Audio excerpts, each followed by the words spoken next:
Show me the money.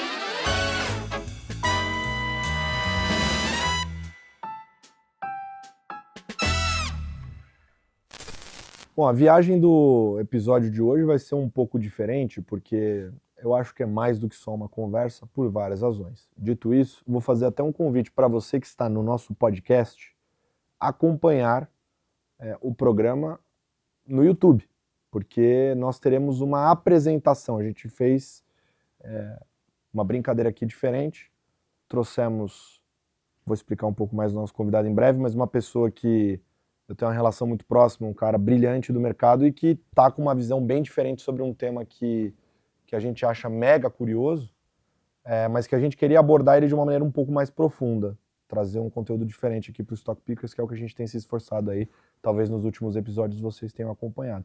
Até deixa o seu feedback do que você está achando dessas novas propostas que nós estamos tentando trazer.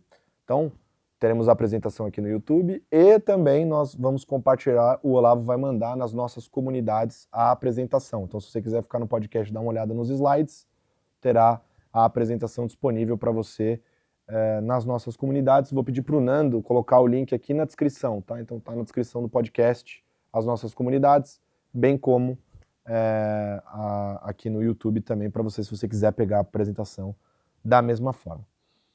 O nosso convidado de hoje é o Paulo Tsora, uma pessoa que esteve com a gente, quase um founding father aqui do Stock Pickers. Tava vendo a foto ali, tem uma foto minha ali, 2020, bolinha. Tem, claro que tem. Não, mas eu lembro de você, cara, na época eu participei de um episódio com você, quando a gente não era nem videocast, era só podcast, numa salinha do Infomoney que ficava no 27º andar, e a gente com microfone de fio, e você lá falando, e nessa época eu era bem mais novo, eu tinha, sei lá, 22 anos, eu tava assistindo, porque eu fazia os resumos dos episódios, e você tava lá falando. Pois é. E, pô, tá aqui com você hoje vai ser muito bacana. Já tive com você outras vezes aqui no Stock Pickers, mas hoje num formato um pouco diferente, né? Você sabe tá que... aqui, ó como tá chique o negócio aqui. Você viu? Pô, bacana. Exato. Parabéns. Obrigado, pô. E, pô, a RPS é uma casa... Quanto tempo de mercado? A RPS começou em 2013, lá se vão 12 anos. 12 anos. 12 anos de cota também. 12 anos de cota. 12 anos de cota. Lá se vão. Não é pra qualquer um. Não. Eu já tenho 23 anos de cota. Imagina, todo dia contra o CDI. Cara, posso dizer que eu não sou baixinho à toa. É amassado assim, ao longo de quase um quarto de século. Não é pra qualquer um, cara. Jogar contra o CDI em ativo de risco aqui no Brasil, com todos os problemas que a gente tem, os deltas de política monetária. Muito. Enfim, tem um monte de problema que dá pra citar, né? Fora o cenário. Mas, quando a gente interage hoje com o investidor lá de fora, é engraçado porque na conversa daqui de dentro do Brasil, a sensação que dá é que o Brasil virou novamente, mais uma vez, a bola da vez, né? Que a grande oportunidade de ganho de capital, que a bolsa está muito descontada, que o kit Brasil está descontado, então é para comprar moeda, é para comprar NTNB, é para comprar a bolsa no Brasil, e que o gringo vai investir aqui, que está todo mundo de olho, etc. Quando a gente vai conversar com o investidor lá de fora, é engraçado, porque ele fala, opa, você não é essa menina dos olhos, não, você não é essa bola de cristal, você não é essa beleza toda, não. Quem é o teu vizinho. O cara que fala espanhol aí do seu lado, os hermanos. A Argentina é talvez, eu consigo falar isso com alguma margem de segurança, é o investimento mais comentado lá fora da perspectiva de retorno, né? Que é impressionante o case, etc. Só que eu tava sentindo falta de um conteúdo que explorasse. Aí, pô, vem você, amigo meu, com um fundo inclusive dedicado para explorar essa grande oportunidade, né? E aí eu falando com você, você falou, pô, cara, é o Brasil em 98. Eu falei, putz, não, então vamos levar para o Stock Pickers e cá estamos. Então, eu queria já começar, até para você abrir a apresentação, por que é que você acha na RPS, assim como esses investidores estrangeiros que a gente conversou, que talvez a Argentina seja um dos maiores, se não o maior investimento dos próximos anos? Bom, obrigado, Lucas. Estar aqui é um prazer dividir essa ideia de investir. Eu posso dizer assim, na nossa vida a gente tem que acertar uns 2, 3 trades. O tamanho e a oportunidade. Eu acertei uns 2, 3, 4 trades ao longo desses 25 anos que eu tenho fazendo gestão. E eu tenho convicção que esse case da Argentina vai ser o case que vai me fazer aposentar de vez. Eu já estou quase aposentado, mas aí eu vou me aposentar de vez com os investimentos que eu estou fazendo em Argentina. Caramba. E eu falo isso assim, porque já estou fazendo isso há 30 anos, já vi muita coisa. E o que a gente está vendo na Argentina é um fundamento muito bacana, e eu vou explicar ele todinho, de ponta a ponta, com um preço associado a esse fundamento muito fora do lugar. O que é muito raro hoje em dia. Eu te conto uma história legal, mas quando você vai lá ver o preço, você já está no preço ou está muito acima do preço. A Argentina está muito longe do preço, e eu estou falando aqui para multiplicar o patrimônio por 10. Não é para ganhar 15, 20, 30%. É para ganhar 1000%, 1500% se a minha tese estiver certa. Para fazer um chamariz da tese é o seguinte: você gostaria de comprar a seguinte hipótese: Tarcísio eleito, tendo aprovado no Congresso um ajuste fiscal no Brasil que colocasse as contas do Brasil em trajetória sustentável, pagando no Bovespa 80 mil pontos. O que você acha dessa tese? Tarcísio eleito, o ajuste fiscal aprovado pelo Congresso e negociado com a sociedade, e você pagar uns 30%, 40% abaixo do que está aí na tela o índice. É mais ou menos esse o combo que eu estou vendo na Argentina. Só que a diferença, e aí você vai, bom, mas então não tem 1000% para ganhar. Então, a diferença é que a Argentina tem uma estrutura de PIB, e aí eu estou falando de estrutura de crédito, estrutura de cadeia de lojas de venda, estrutura assim, da economia como de infraestrutura, estrutura de setor imobiliário, estrutura do setor elétrico, estrutura do setor de óleo e gás, estrutura, enfim, da economia como um todo, equivalente a que o Brasil tinha pré-Plano Real. Então a Argentina está para ser explorada, assim como o Brasil foi explorado positivamente no desenvolvimento macroeconômico e econômico ao longo desses últimos 35 anos, que fez aí recentemente o Plano Real. A Argentina demorou 35 anos a mais para chegar no Plano Real do que a gente. Mas acho que a gente está diante, sim, do Plano Real da Argentina. É um país que estruturalmente é muito melhor que o Brasil, e eu falo isso com pesar, porque eu sou brasileiro, e infelizmente a Argentina é um país mais estruturado do que o Brasil em termos de educação, em termos de institucionalidade, e aí eu estou falando nesse momento aqui, o fato o Brasil está perdendo um pouco a dinâmica do presidencialismo, a gente está virando um parlamentarismo de coerção, a Argentina ainda é um presidencialismo. Eu olho o Supremo Tribunal Federal no Brasil e estou olhando o Supremo na Argentina, eu vejo uma diferença muito positiva lá versus o que eu estou vendo aqui. Então a gente está degradando do ponto de vista institucional, eu acho, enquanto a Argentina ainda está num estágio mais, eu acho, mais estável em termos de institucionalização. E com um potencial de valorização enorme. Então, eu vou tentar mostrar aqui com gráficos e com dados, indo mais um pouco no detalhe, não só no blá blá blá, como a gente está diante de uma das melhores oportunidades de investimento que eu vivi nesses meus 25 anos. Depois dessa abertura, não consigo fazer nada a não ser pedir para que o Nando coloque a apresentação na nossa tela aqui. E aí, para você que está no YouTube, vou te convidar, inclusive, para clicar no expandir tela, para ficar bem legível para você por aí. Mas estamos aqui com os slides, então eu queria explorar justamente isso, porque de fato eu lembro que no início, quando o Javier Milei foi eleito, uma dúvida que o mercado tinha, por isso talvez o mercado demorou para comprar a tese de Argentina, era se ele ia conseguir implementar as agendas agressivas que ele tinha, sem perder a popularidade dele, né? Afinal de contas, é uma democracia difícil implementar e são remédios muito amargos propostos por ele, mas dado que a corda tinha esticado muito, parece que a sociedade está absorvendo bem essas agendas, ele está conseguindo propor e executar o que ele disse que faria, sem perder popularidade, mantendo força do governo, com perspectivas positivas adiante. É por aí, né? Eu acho que esse é o primeiro e talvez o principal fundamento da tese, né? A Argentina está na quarta geração de peronismo, vamos dizer, desde que a Argentina entrou nessa agenda mais de esquerda ali por volta dos 1940, 45. A quarta geração sem perspectiva. Então tem até um livro que eu li, que é esse livro lá de cima, que está aí nessa tese, que chama The Fourth Turning, que é o quarto ciclo. É um historiador, economista, que fala um pouco sobre a economia americana e como esses ciclos de 4 gerações trazem mudanças estruturais na sociedade e na economia.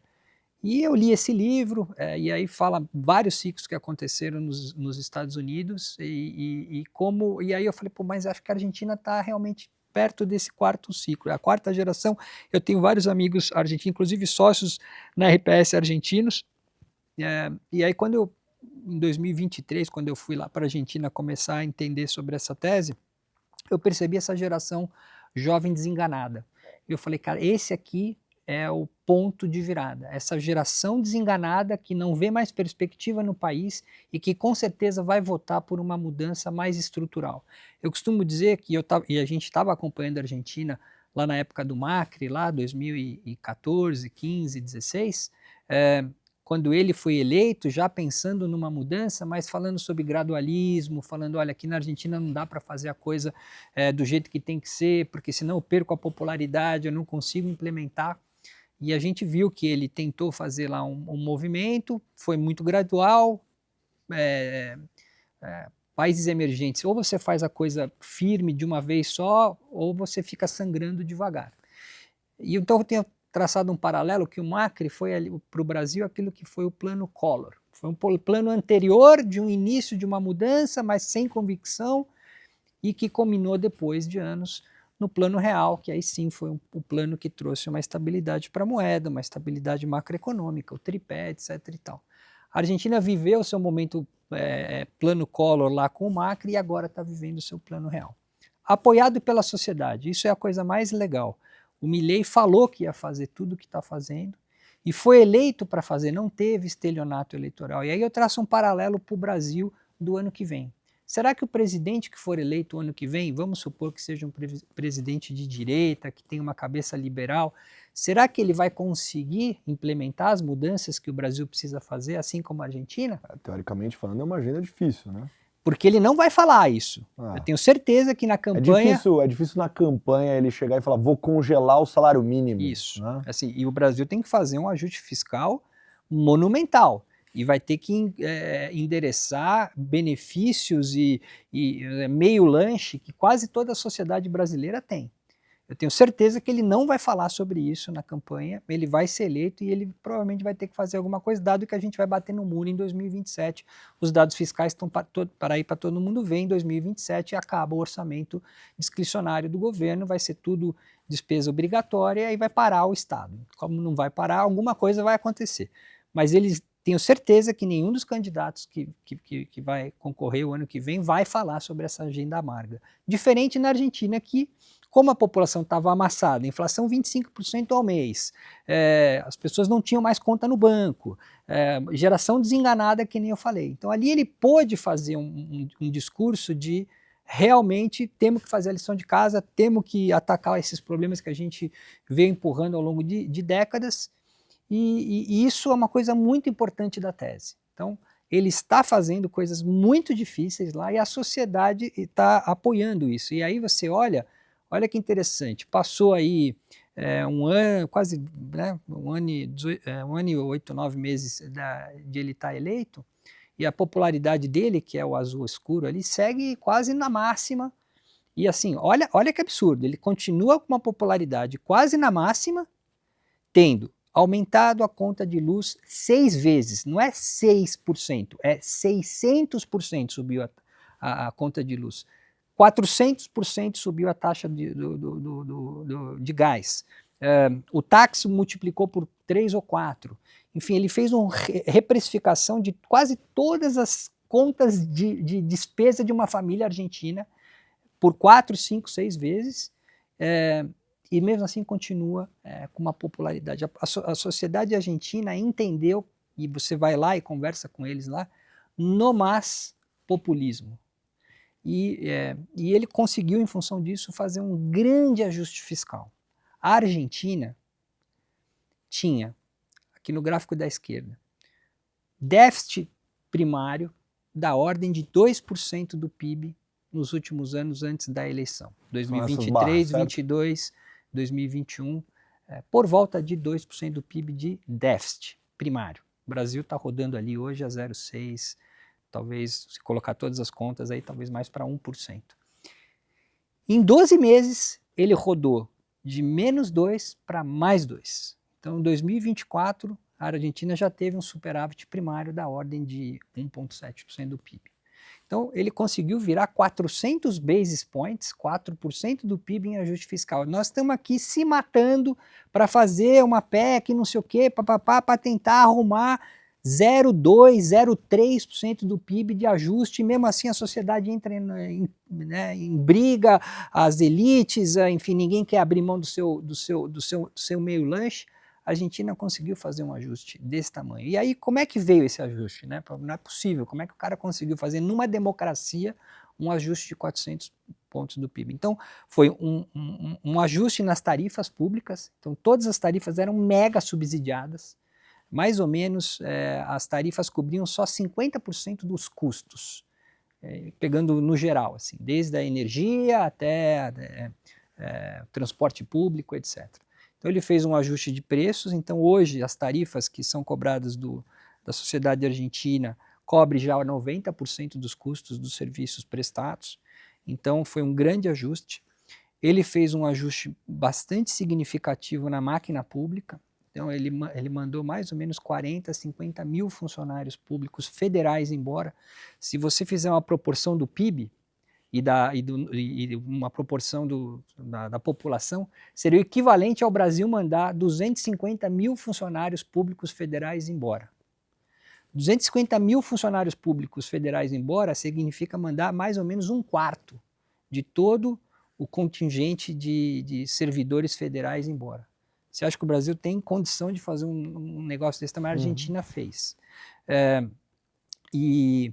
E a cabeça do liberal, né, o libertário no caso dele, é assim, eu preciso diminuir o tamanho do Estado para diminuir a carga tributária para aumentar o PIB potencial. E é isso que a Argentina está fazendo. A Argentina já tem uma carga tributária que não é tão elevada. É elevada a padrões mundiais, mas aqui está um pouco do comparativo Argentina-Brasil, do lado esquerdo. Então, ó, a carga tributária no Brasil é mais ou menos 33% do PIB. E mesmo assim a gente tem um déficit nominal da ordem de 10% do PIB. O Estado brasileiro, entre carga tributária e déficit, come mais ou menos 40% do PIB no Brasil. A Argentina tem uma carga tributária de 27,8% do PIB. Então lá se vão aí uns 5% de diferença a menos na Argentina, que é muito. Imagina o Brasil conseguir baixar 5 pontos percentuais do PIB em carga tributária. A Argentina já está lá e tem superávit de 2%. O Brasil tem 33% com déficit de entre 0,5% e 1%. O IVA que a gente está implementando agora, no Brasil o nosso IVA vai ser de 28%, tem essa briga 27%, 28%, uma das maiores alíquotas do mundo. A Argentina tem 21%. A Argentina tem contribuição previdenciária, que no Brasil uma das contas mais importantes para o governo em termos de receita é a contribuição previdenciária. No Brasil é 10% do PIB, na Argentina é só 4%. A Argentina, 5%. A Argentina tem espaço para aumentar um pouco a sua carga em cima das pensões, que é muito baixa. E assim tem um monte de números assim, para a gente olhar. Então, assim, é engraçado que a Argentina tem uma carga tributária menor do que a nossa, tem um tamanho de dívida bem menor que o nosso. A dívida argentina é 41% do PIB, dívida líquida. Do Brasil é 62% de dívida líquida.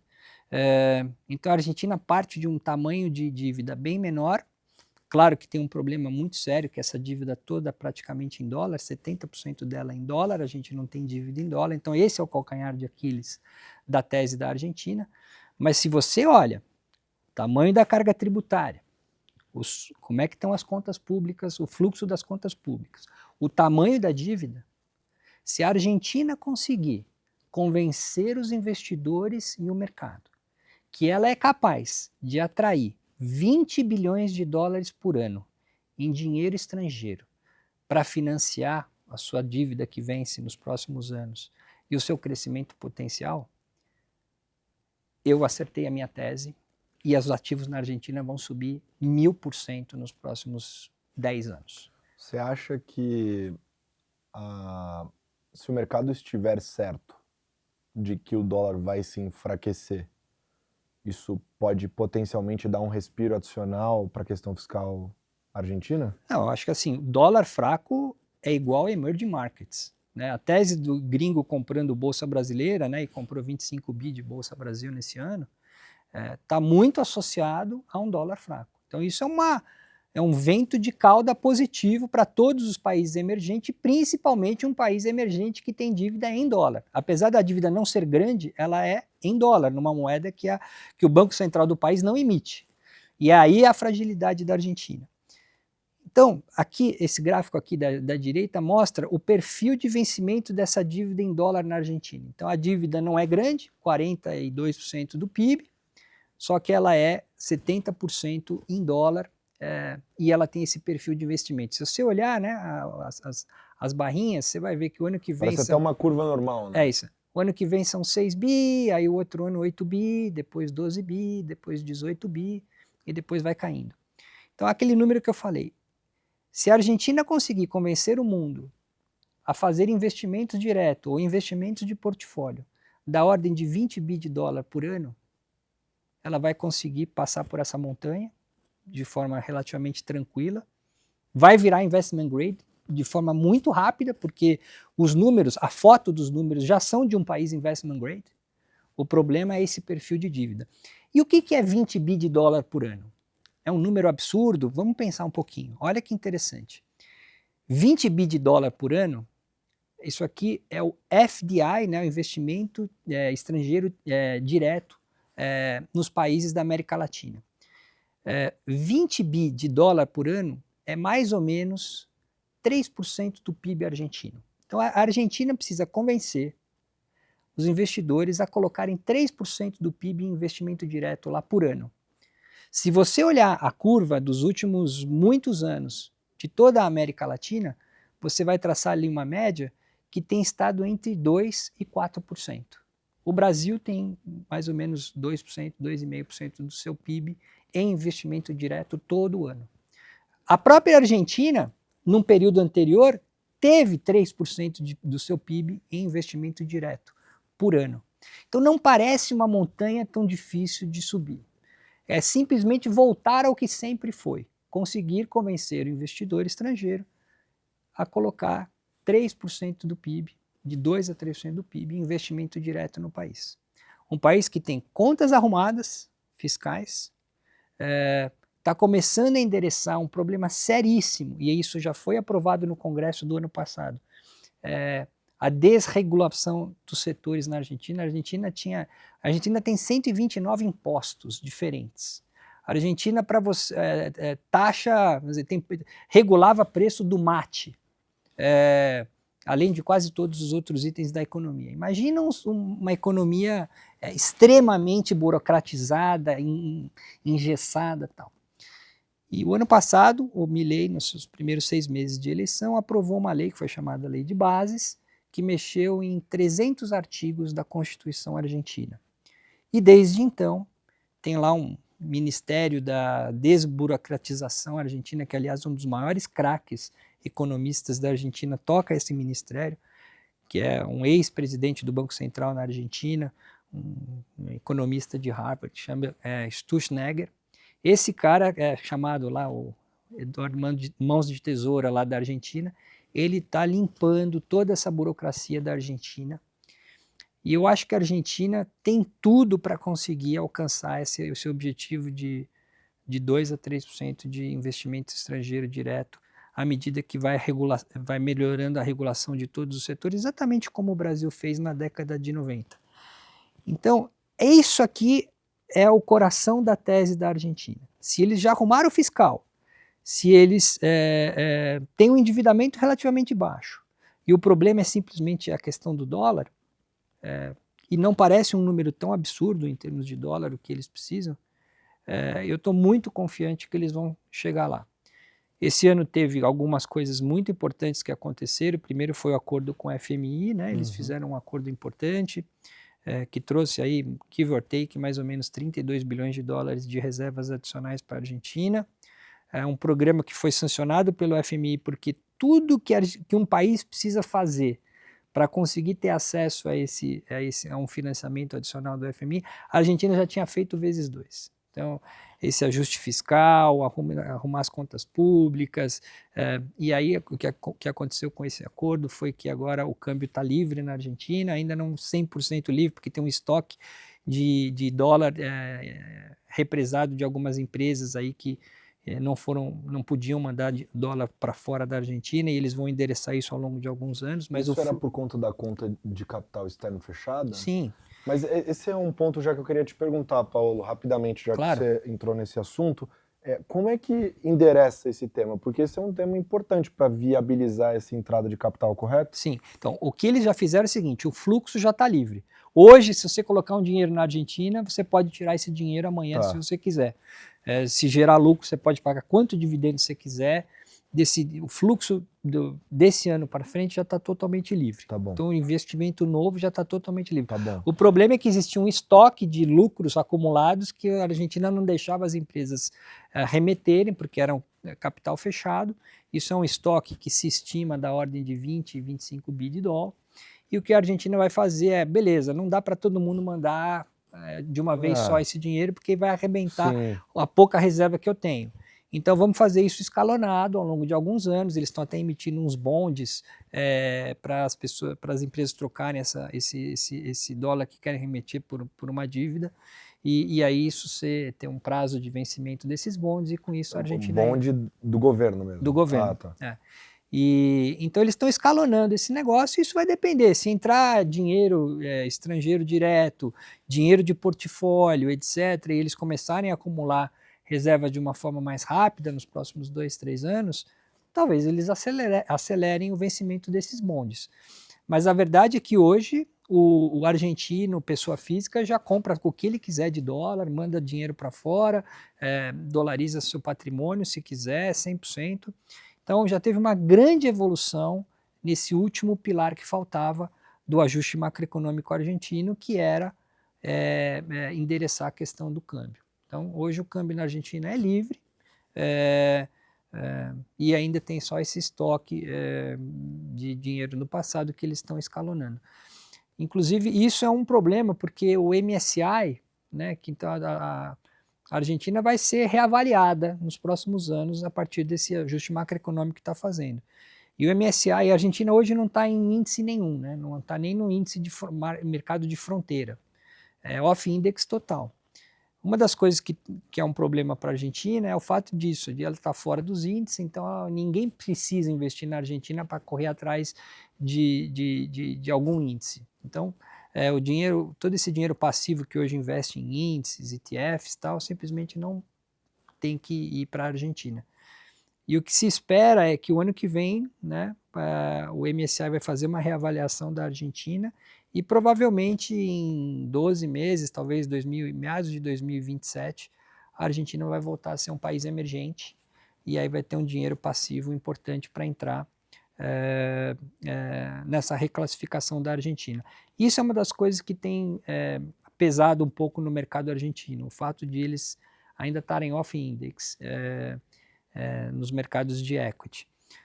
Mas eu estou muito otimista que assim, toda aquela cartilha de como fazer um ajuste de um país, como uma sociedade consegue aguentar esse ajuste, tudo isso está acontecendo de uma forma até muito melhor do que eu imaginava quando eu primeiro investi na Argentina no início de 2023.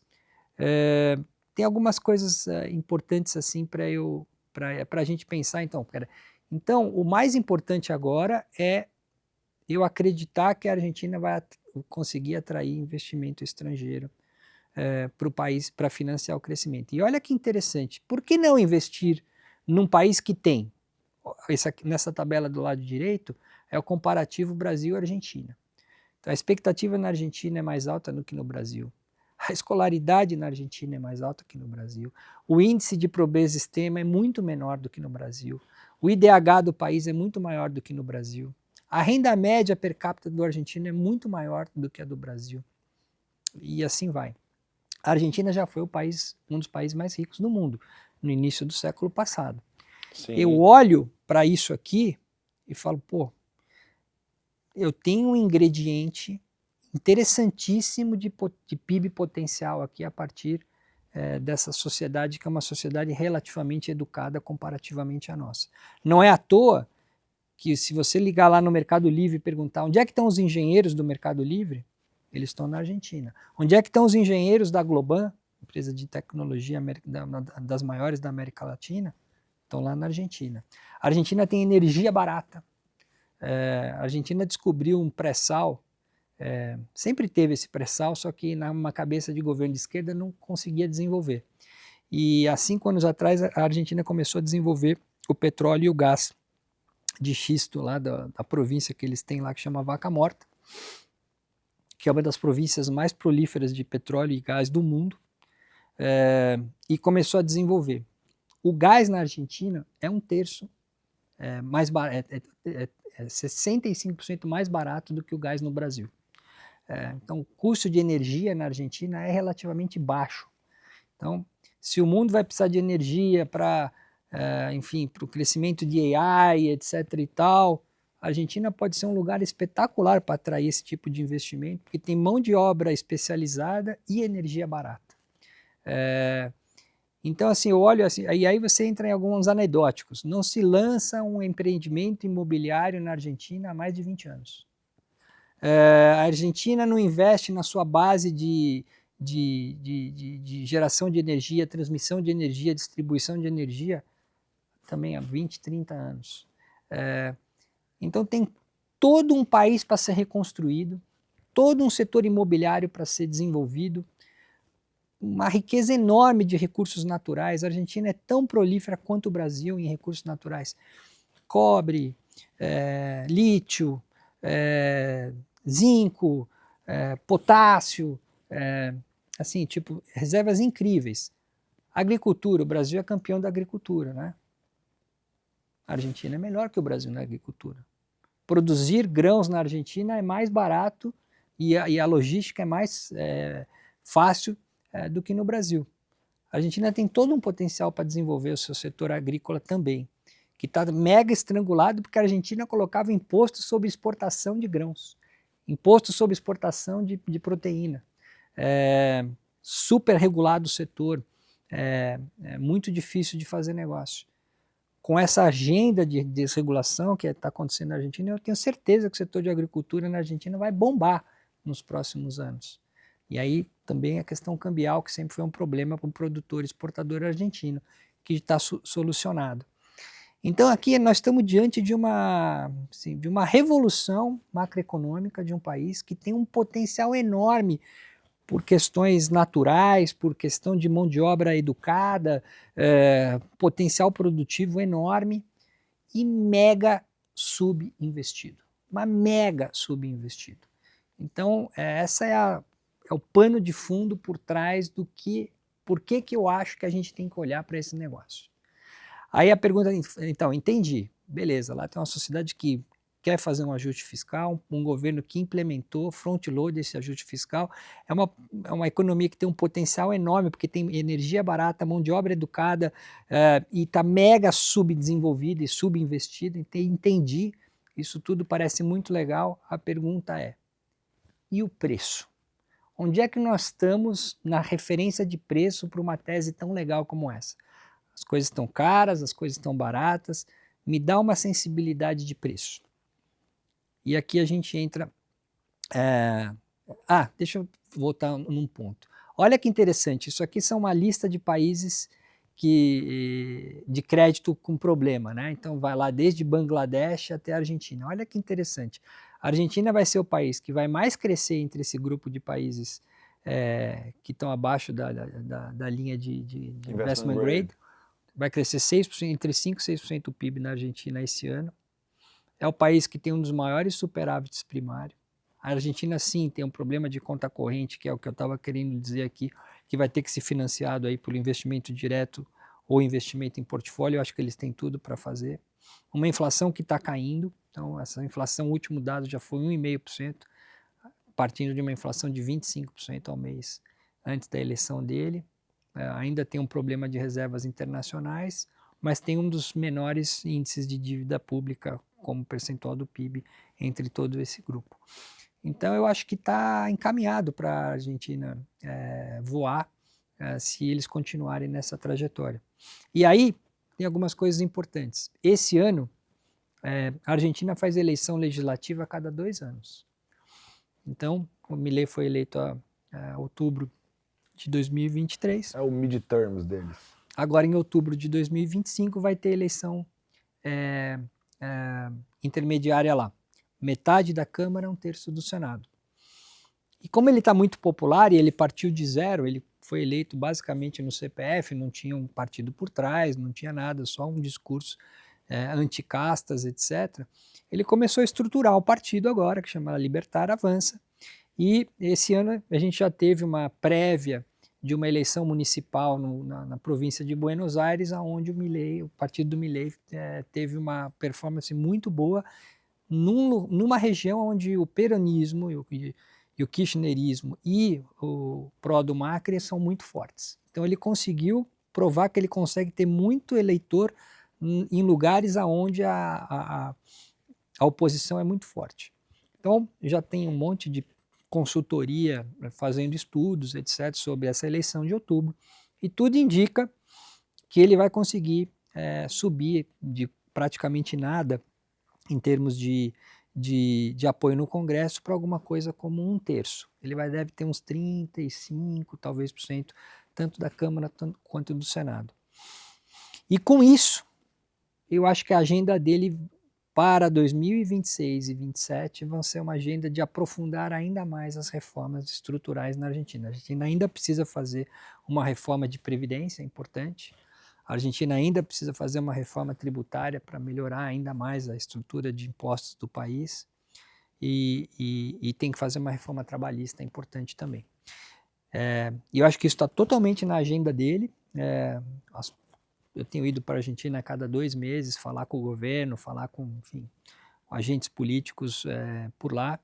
E eu acho que em ele fazendo essa eleição e aumentando a sua presença no Congresso, ele vai impor essa agenda de reformas estruturais para votar com boas chances de serem aprovadas. E aí vai voar. Aí vai ser lavada, na minha opinião.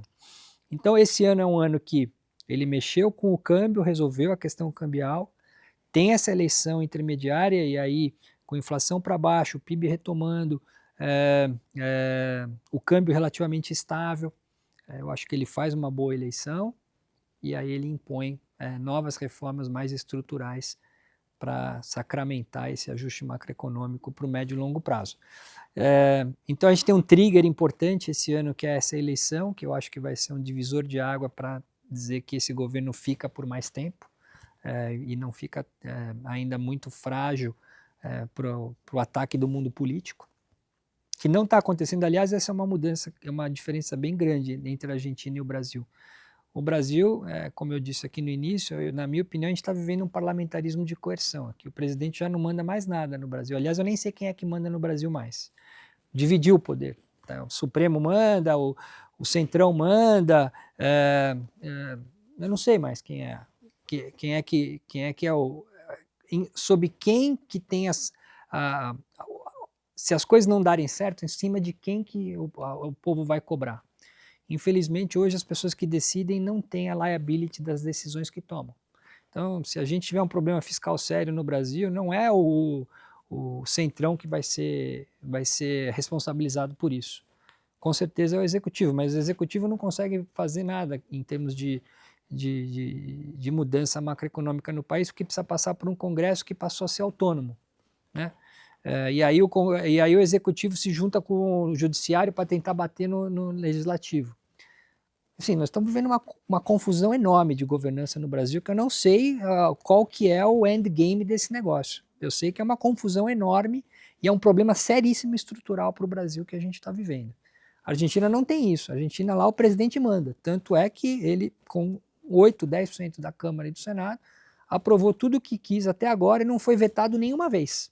Nenhuma vez.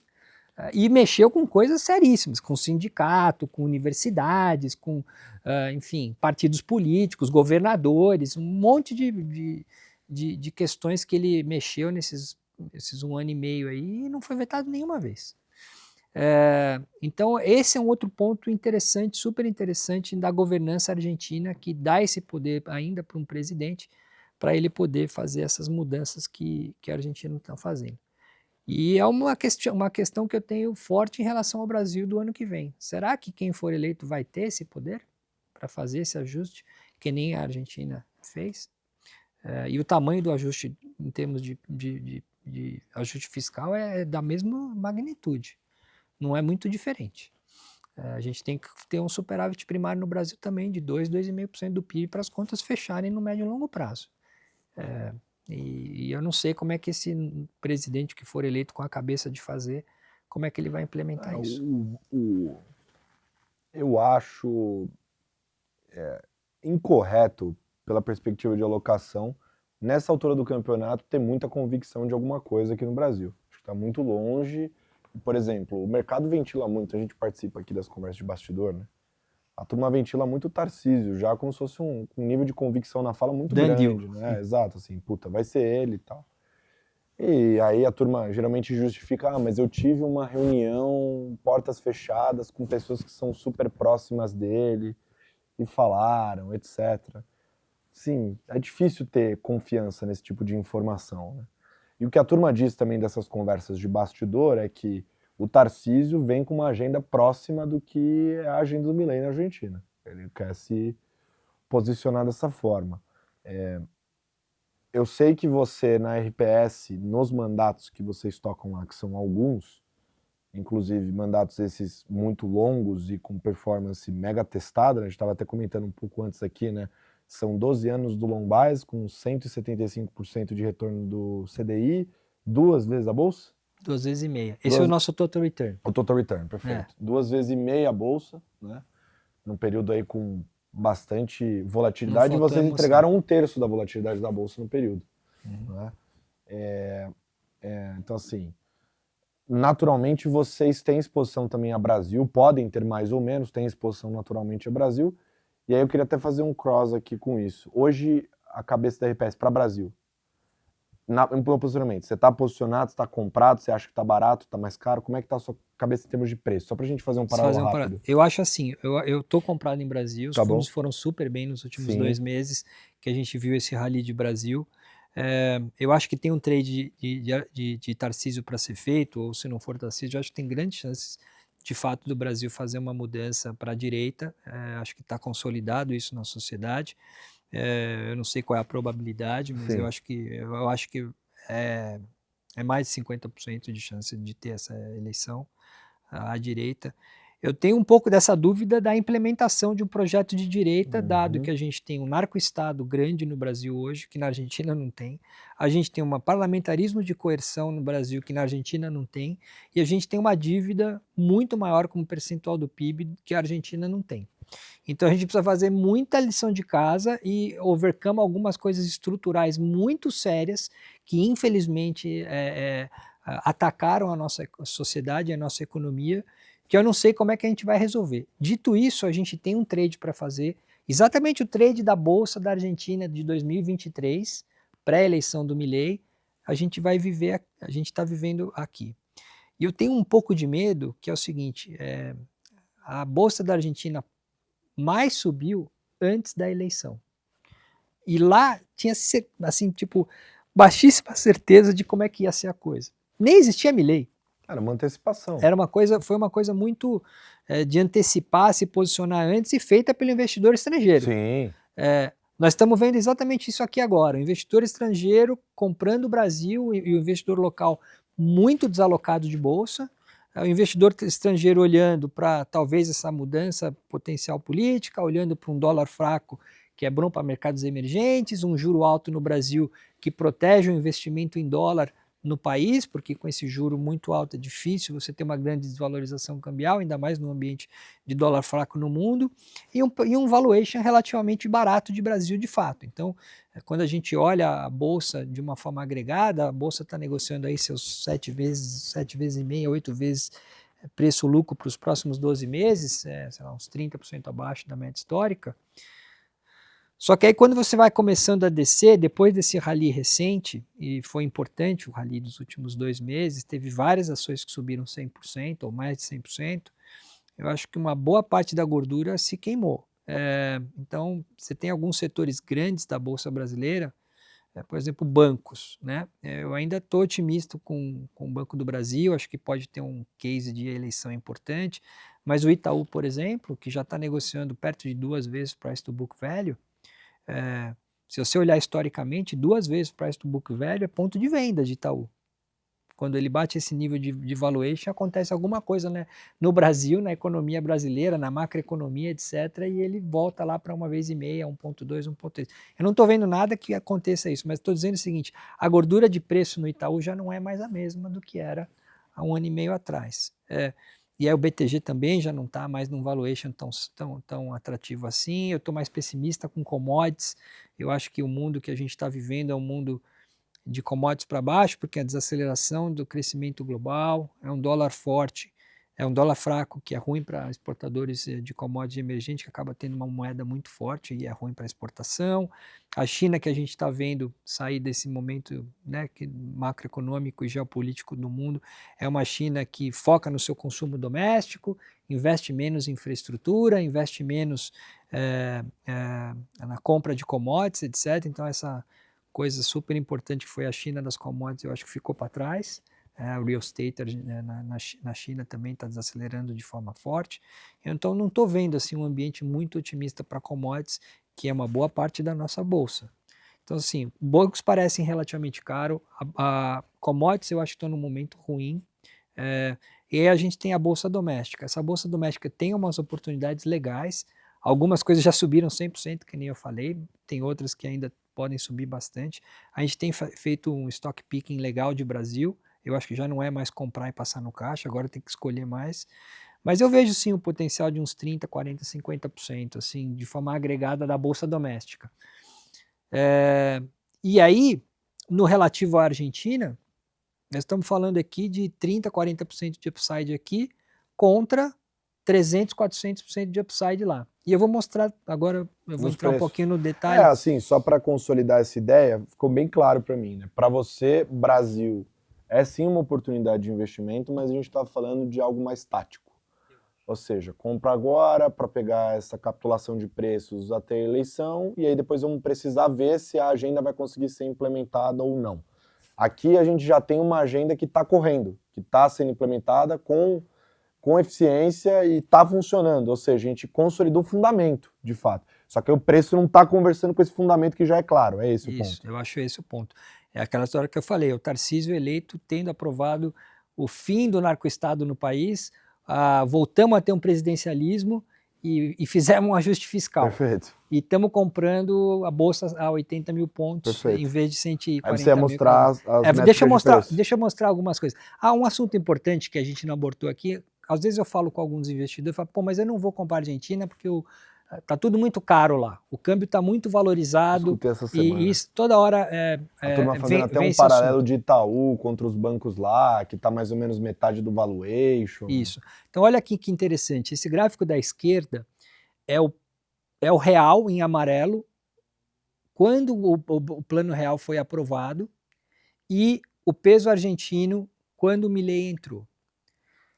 Olha que interessante, passou aí 320 dias da eleição, 320 dias depois do início do plano real, o nosso real estava mais ou menos 25% mais valorizado proporcionalmente ao que o peso está agora.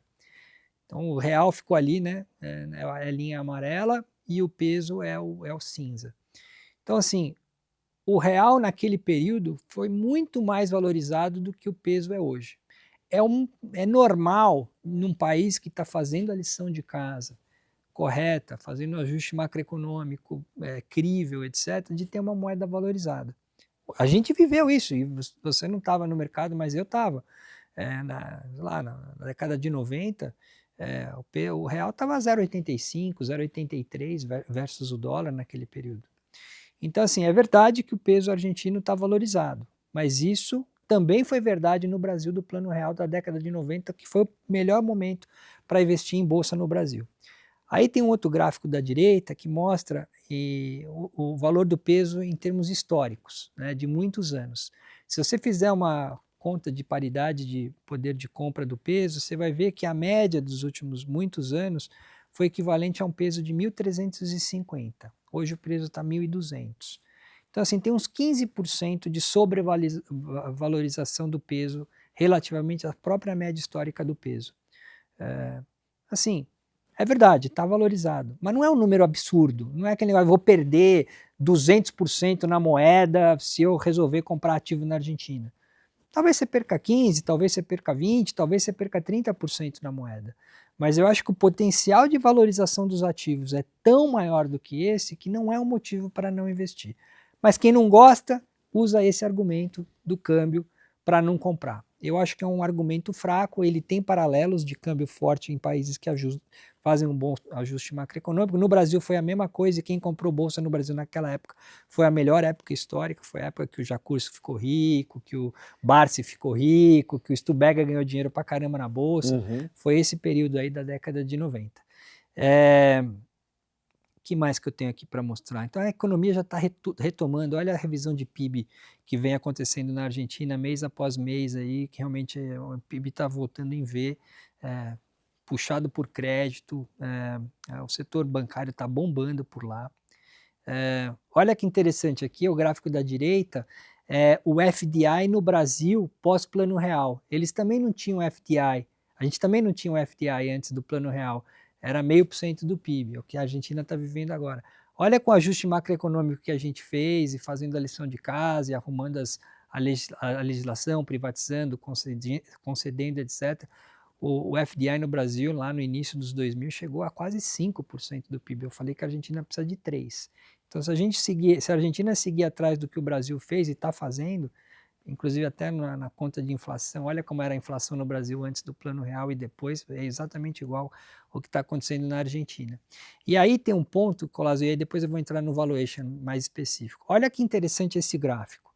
Esse gráfico é o seguinte, o azulzinho ali, um azul intermediário ali, é o Bovespa em dólar.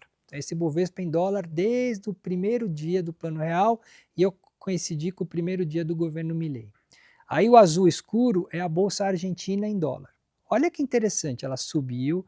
O Brasil também teve uma correção ali, mais ou menos nessa mesma época que a Argentina está vivendo uma correção agora. E aí depois a gente teve o rally até o segundo mandato do Lula, que foi o pico ali em dólar da Bolsa. O risco Brasil e o risco argentino. Está tudo muito parecido. Por isso que eu estou convencido que eu estou comprando lá a Bolsa do Jacursi de 1994, 95, 96. E foi a época que nego lavou a égua comprando equity no Brasil, e eu acho que vai traçar o mesmo paralelo com a Bolsa Argentina. Vamos falar um pouquinho sobre valuation agora. Então aqui é um stock guide. Então aqui já é um pouco mais técnica a conversa, mas vamos olhar o seguinte, ó. A Argentina não tem muita coisa para investir lá. Eu só tenho comprado a DR e comecei a comprar algumas ações na Argentina em peso desde que eles levantaram as restrições. ADR são os American Depositary Receipts, ou seja, está comprando a ação da Argentina nos Estados Unidos. Não estou mandando dinheiro para a Argentina. Sim. Agora eu comecei, tem uma ação que eu comprei que só trada na Bolsa Argentina, que é a BIMA, que é a B3 deles. Mas vamos olhar um pouquinho sobre valuation. Então, eu falei que é um país que está subinvestido, que precisa fazer um upgrading na sua infraestrutura, coisa que o Brasil já fez lá na década de 2000. Então, lá eles precisam investir em hidrelétrica, termoelétrica, no setor de transmissão, distribuição e tal. A maior empresa de infraestrutura da Argentina chama Pampa. Esse cara está em quase todos os segmentos de infraestrutura da Argentina. Está no petróleo, está no gás, está na distribuição, na geração de energia, etc. Essa empresa Pampa, listada nos Estados Unidos, está negociando para esse ano 4,3 vezes EV/EBITDA, né, o valor da empresa sobre a geração de caixa. 4,3 vezes. Num país que ainda não investiu em infraestrutura. E esse cara vai participar de todos os projetos que tiver, ele vai participar com certeza. Esse mesmo setor no Brasil, setor de infraestrutura, de energia elétrica, distribuição, geração, a Argentina tem gás, aqui a gente não tem gás listado na bolsa, esse mesmo setor, que já está maduro no Brasil, está negociando 6,5 a 7 vezes EV/EBITDA. Então na Argentina tem uns 40% de desconto, em cima de uma base de investimento que tem que multiplicar várias vezes versus a base de investimento no Brasil, que já aconteceu no passado. Então, assim, é muito barato se expor ao setor de infraestrutura na Argentina comprando ações da Pampa. Empresa que não tem dívida, empresa que sobreviveu a todos esses planos econômicos malucos que a Argentina implementou, e esses caras que sobreviveram são espada, são faixa preta, porque não era fácil ser empresário na Argentina. Essa é uma das maiores posições que a gente tem. Tem uma outra empresa que é subsidiária da Pampa, que chama TGS. Essa empresa está investindo em toda a infraestrutura de Vaca Morta. Tudo que precisar ser feito de infraestrutura na Vaca Morta, distribuição de gás, liquefação de gás, transporte de petróleo para o porto, toda essa parte de infraestrutura que está sendo investida na Argentina, a TGS está envolvida. Essa empresa também está negociando abaixo de 6 vezes EV/EBITDA, e a gente acha que o EBITDA dela em dólar multiplica por 3 nos próximos 6 a 8 anos, partindo de um valuation bem mais barato de uma empresa parecida no Brasil. Aí você tem o setor de bancos, né? Então, o setor de bancos é fácil também de entender. Pensa o Brasil da década de 90. Não tinha XP, não tinha BTG, não tinha cartão de crédito, não tinha mortgage, não tinha financiamento de carro, não tinha nada. As pessoas não tinham conta em banco. Essa é a Argentina. Os bancos argentinos, na nossa conta, estão negociando a 1,5 vezes preço sobre valor patrimonial. Price to book value. Num país que ainda precisa se bancarizar, onde o crédito ainda vai começar a se desenvolver, onde o mercado de capitais nem existe. E esse múltiplo é comparável com o múltiplo dos bancos no Brasil hoje, que já estão penetrados, que o mercado de capitais já bombou, que o mortgage já é mais ou menos 10% do PIB, na Argentina é 0,5% do PIB. Então tem um potencial de crescimento do setor bancário na Argentina gigantesco. E as empresas estão partindo de um valuation que é basicamente o mesmo valuation do Brasil. Lá, quando você conversa com o Itaú deles, que é o Banco Galícia, dá para você imaginar que a carteira de crédito do Galícia vai multiplicar por 3, 4 vezes nos próximos 10 anos, se de fato a Argentina se desenvolver do ponto de vista financeiro. Você não consegue falar que o Itaú vai crescer 15, 20% por ano na sua carteira nos próximos anos. Não tem como crescer muito mais do que isso. Já está penetrado, o Brasil já é um país bancarizado. Então você parte de um valuation equivalente de velho, entre aspas, né, barato, com um potencial de growth gigantesco. Qual é o múltiplo de negociação do Nubank? Que é um banco que está crescendo muito, está ganhando market share, e esse sim está crescendo a carteira 30%, 40%, 50% ao ano. O Nubank negocia 4,5 vezes, 5 vezes preço sobre patrimônio. A Argentina está negociando 1,5 vezes.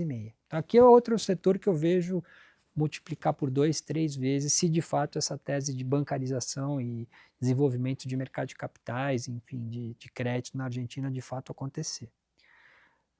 E aí, tem um case só que eu quis trazer específico, que é esse aqui. Esse aqui esse aqui você vai querer comprar na física. Esse aqui é o seguinte. Essa empresa aqui é a maior empresa de shopping centers e prédios comerciais na Argentina, em Buenos Aires. E além disso, além de ser uma empresa de properties, ela também é uma empresa de desenvolvimento imobiliário. Ela é uma mistura entre Multiplan com Cirela. Tá bom. Né? Cirela Properties e Multiplan Shoppings. Eles têm 16 principais shopping centers da Argentina, tem os principais prédios AAA de Buenos Aires e tem um land bank para lançar projetos tanto comerciais como residenciais gigantesco. Olha que interessante. Essa empresa vale na bolsa $1 bi. Ela é listada, o market cap dela é $1 bi.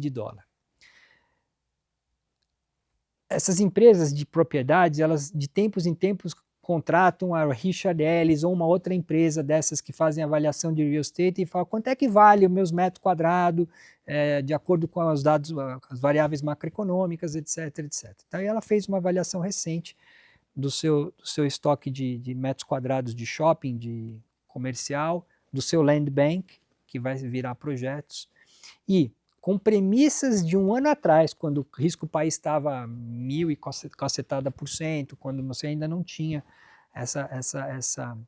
esse ajuste macroeconômico que aconteceu, eles avaliaram essa empresa em a parte comercial dela, mais residencial, comercial shopping, mais os escritórios e mais eles têm hotéis também, em $2.600 o metro quadrado.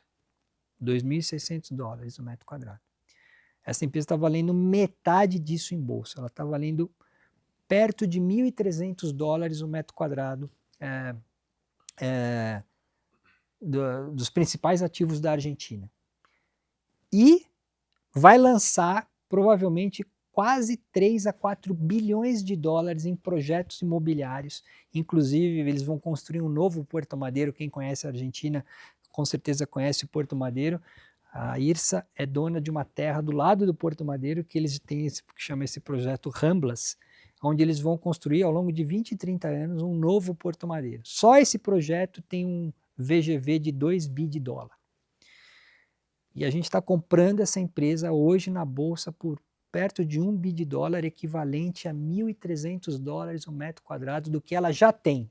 Ou seja, ela tem valor patrimonial hoje de $2 bi mais ou menos. 2,6 bi. 2,2, 2,3 bi de dólar. Tá bom. E ela está valendo. Então fechou a porta, vendi todos os ativos para pagar todo mundo. Isso no valuation de um ano atrás. Eu Sim. acho que se ela demorar uns 2, 3 anos para vender, que provavelmente demoraria, provavelmente ela vai pegar um valor muito maior, porque o risco base vai continuar caindo, etc. Então, para a turma aí que gosta de fundo imobiliário, que olha lá o valor sobre valor patrimonial, né, o preço sobre valor patrimonial. Aqui é meia vez. Aqui a turma, quando vê 0,8, já acha que é a maior barganha da história. Lá aqui tá meia vez. Meia vez, e isso com os ativos que já tem, lembrando que ela é uma incorporadora, que vai construir uma porrada de coisas. Olhando só o que tem agora, pegou a foto de hoje. Isso, nas fotos de hoje, ela está valendo metade. De um valor por metro quadrado que é muito menor do que aqui no Brasil. Sim. Né? Quanto está o metro quadrado hoje no Brasil? Sei lá, R$30 mil o metro, 35 mil, não sei qual é o número. Nós estamos falando aí de 4, 5 mil dólares o metro quadrado aqui. Lá nós estamos falando que ele está valendo $1.300 o metro quadrado. E os ativos são incríveis, dominante. Todos os principais Iguatemis e shoppings Morumbis, etc., da Argentina, estão dentro do guarda-chuva dessa empresa que chama IRSA.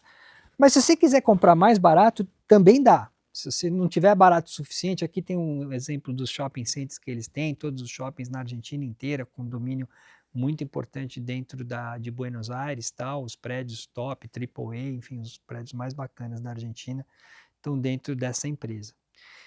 Mas se você quiser comprar mais barato, tem, porque essa empresa tem uma holding dela, que chama Cresud, que negocia desconto. Que é dona da IRSA, que é essa empresa que a gente acabou de falar, mas além da IRSA, ela é a maior detentora de terra produtiva da América Latina. A maior detentora de terra na Argentina, uma das maiores detentoras de terra no Brasil e ainda tem fazendas em outros países aí. Mas principalmente Brasil e Argentina. A dona da Brasil Agro, que é listada na Bovespa. Se você faz a conta do valor da IRSA a mercado, que é $1.300 o metro quadrado, e você calcular todas as fazendas que ele tem, e não é pouco, são 865 mil hectares de terra nessas regiões, dos quais 420 mil hectares produtivos. As fazendas mais top do Brasil e da Argentina estão dentro dessa companhia. Se você fizer a conta, essa empresa está negociando a zero, aquela lá está meia vez o valor patrimonial, essa está 0,3 vezes o valor patrimonial. É basicamente comprar a IRSA, que está metade do seu valor justo, e levar 420 mil hectares de terra de graça, produtiva, para casa. Então, assim, é um negócio bizarro o valuation dessa companhia. Teve problemas históricos de governança, essas duas companhias tiveram, elas são controladas por uma família que teve problemas lá no passado, mas o nível de valuation é tão bizarramente baixo que aqui é o dinheiro do Henrico, meu filho, do Stefan, é aqui que eu vou fazer 10 vezes o dinheiro. Então, e aqui é ativo real, nós não estamos discutindo, nós estamos falando aqui daquilo que a Argentina e o Brasil têm de melhor, que é o agronegócio. Então, assim, é um exemplo só que eu quis trazer aqui, que esse é fácil de fazer conta, é metro quadrado, é alqueire, todo mundo aqui tem talvez uma opinião sobre quanto vale um metro quadrado, quanto vale um alqueire de terra. Aqui no Brasil, se não me engano, a terra produtiva está sendo negociada a 50, 60 mil reais o alqueire, o hectare. E esse ativo, essa empresa está valendo menos de $1.000, que daria mais ou menos R$5.500 o hectare. Então, assim, tipo, é um quinto, um sexto do valor justo de coisas que rolam todo dia aí no Brasil em termos de fazendas e tal. Então, acho que tem uma cesta de coisas legais para você colocar na Argentina, num país que fez a sua lição de casa, que tem uma sociedade engajada com o ajuste macroeconômico e que, no final das contas, em termos macroeconômico, a única coisa que eles precisam nos próximos anos é convencer o mundo de colocar 20 bi de dólar por ano lá para financiar essa... Paulo começou essa missão aqui no Stock Picker, então. Mas deixa eu falar, esse ativo em si, você faz ele direto lá? Essa também tem ADR, Cresud. Você comprou... Então, porque eu queria falar isso, assim, quando a gente fala de Argentina muito barato, entendi. Aí a gente fala de cavalos, né? Vamos falar de cavalos. Para você é o equity, é comprar ações. Eu acho, porque lá o que aconteceu? Deu uma porrada na dívida, então o país tinha lá 1.600 pontos de risco país, agora está em 750, os bondes estão negociando a 85%, 83% do valor de face, acho que ainda tem uns 30%, 40%, 50% para ganhar, mas eu acho que o game agora está no equity. Por quê? Porque é um game de recuperação de PIB, de recuperação de investimento. Eu quero comprar... O que não andou. Eu quero comprar coisas atreladas à recuperação macroeconômica de PIB.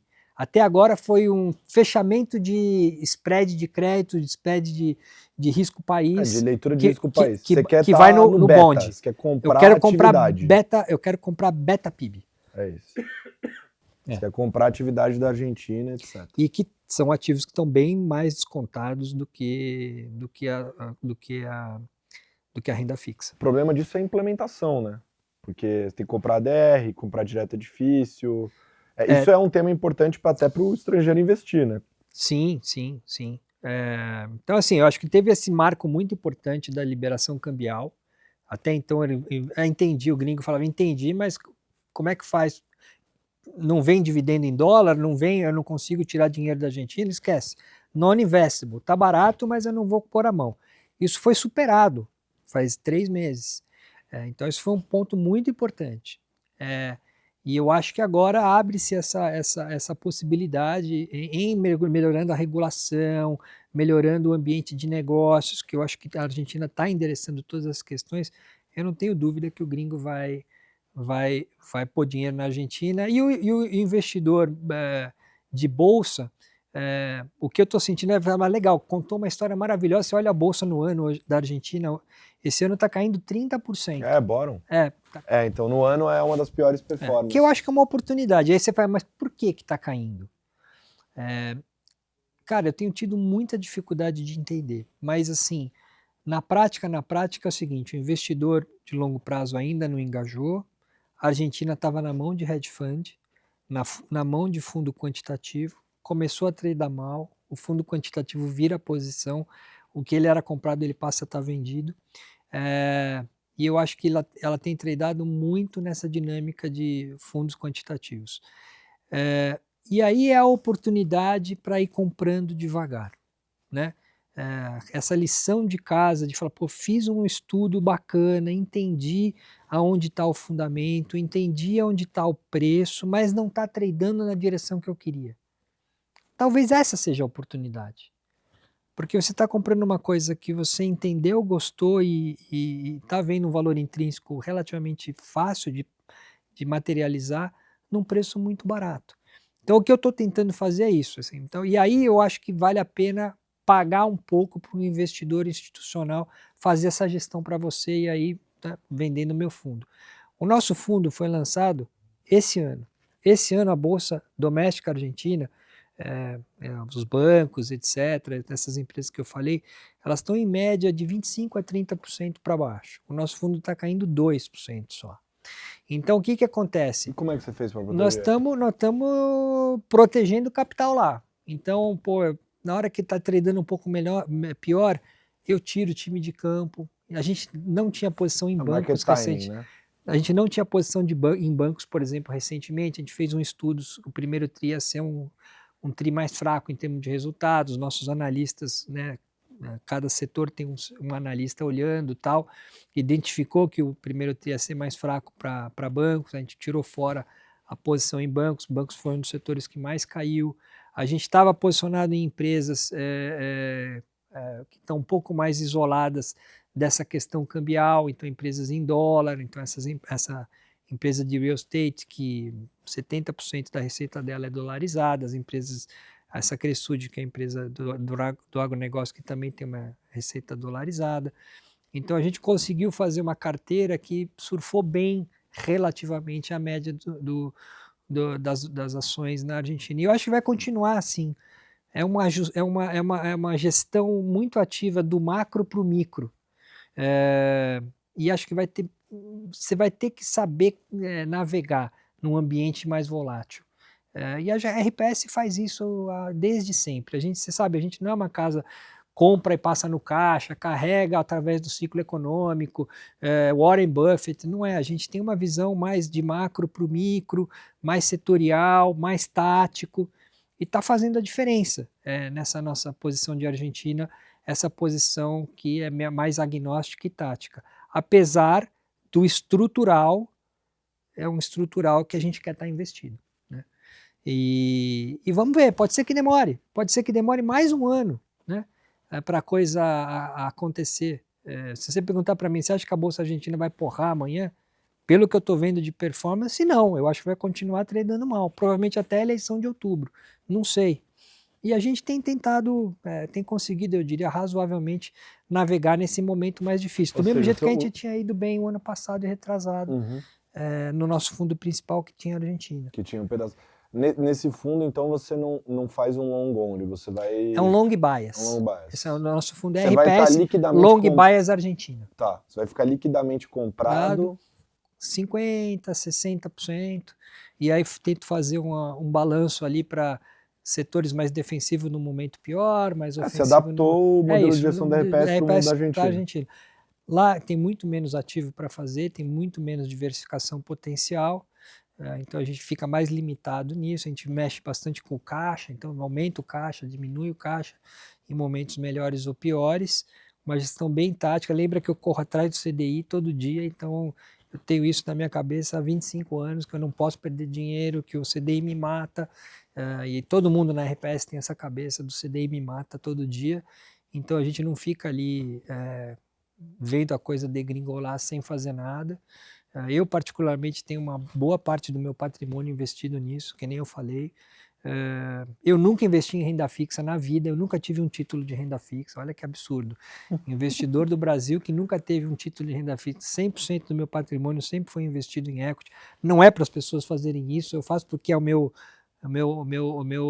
osso do ofício, né? Isso que eu sempre fiz.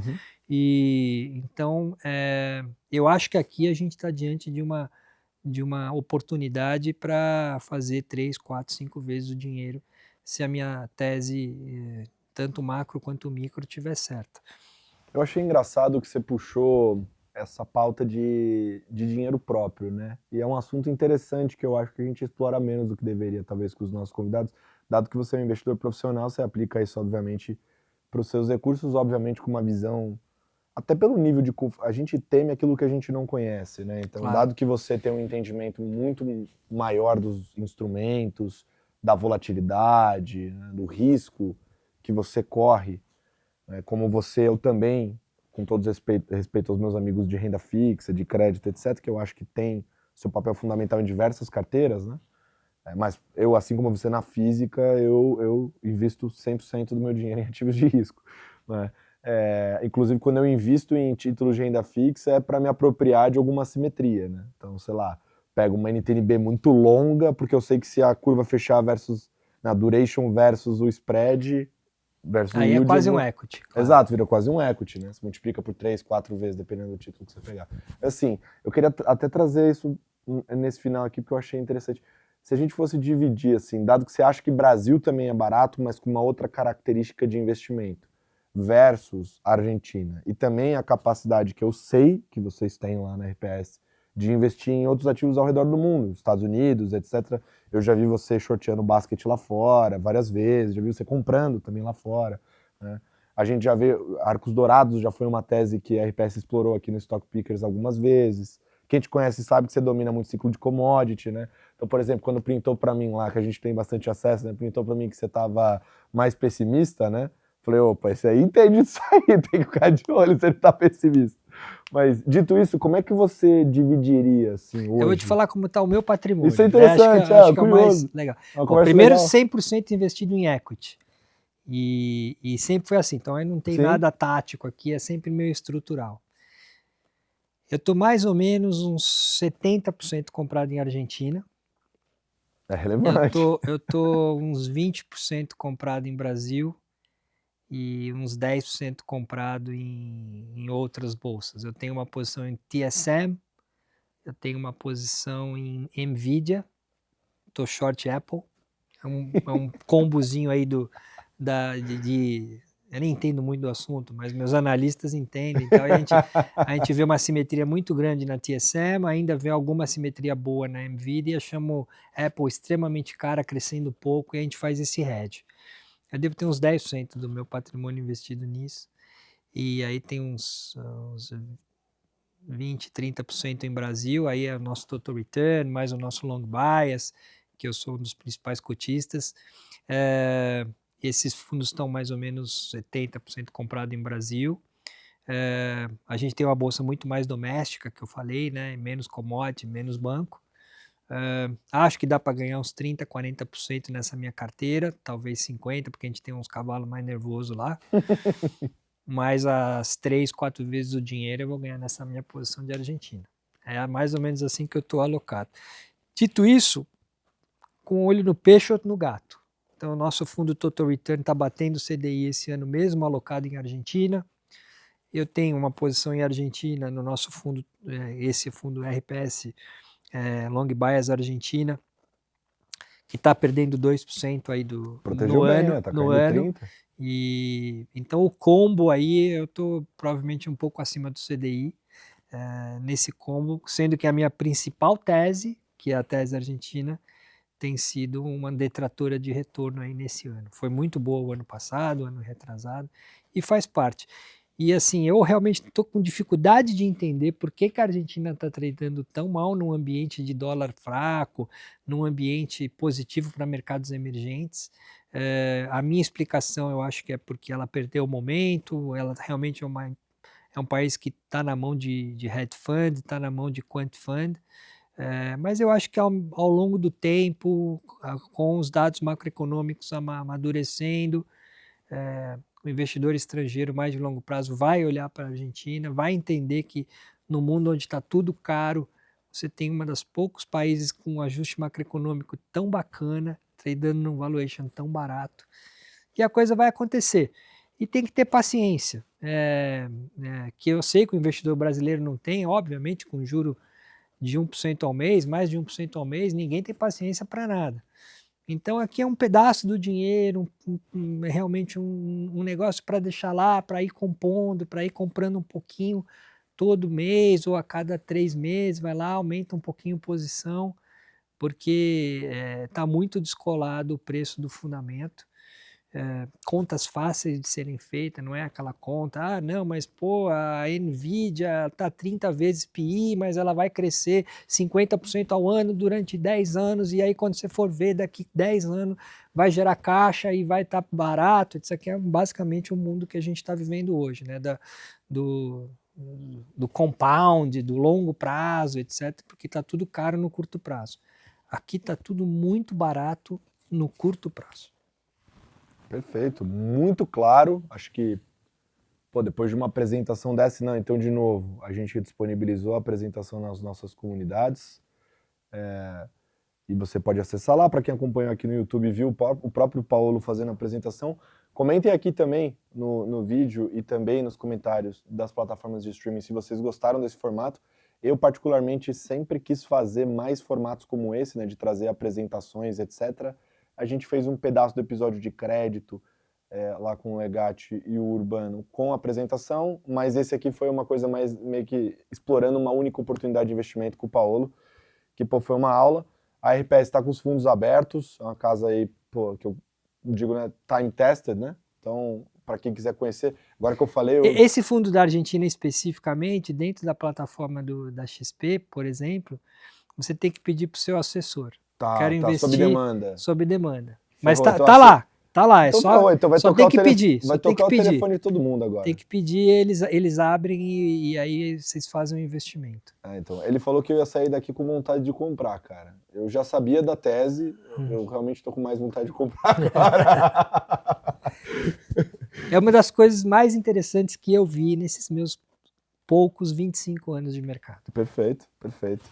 Paulo, queria te agradecer. Eu que agradeço aqui a oportunidade, bom te ver, bom que você está alinhado. Porra, não parece aquele Colazo raiz lá, espero que a essência não esteja mudando. Não, a essência mesmo. O cabelinho tá bacanudo e tal. O cara foi na marra, falaram, você se arruma aí ou não vai dar. Entendeu? É justo, tá ganhando um troco, é justo. Tá bom. Mas é isso aí, turma. Obrigado. A gente vai ficando por aqui, semana que vem tem mais, um beijo. Tchau. Show me the money.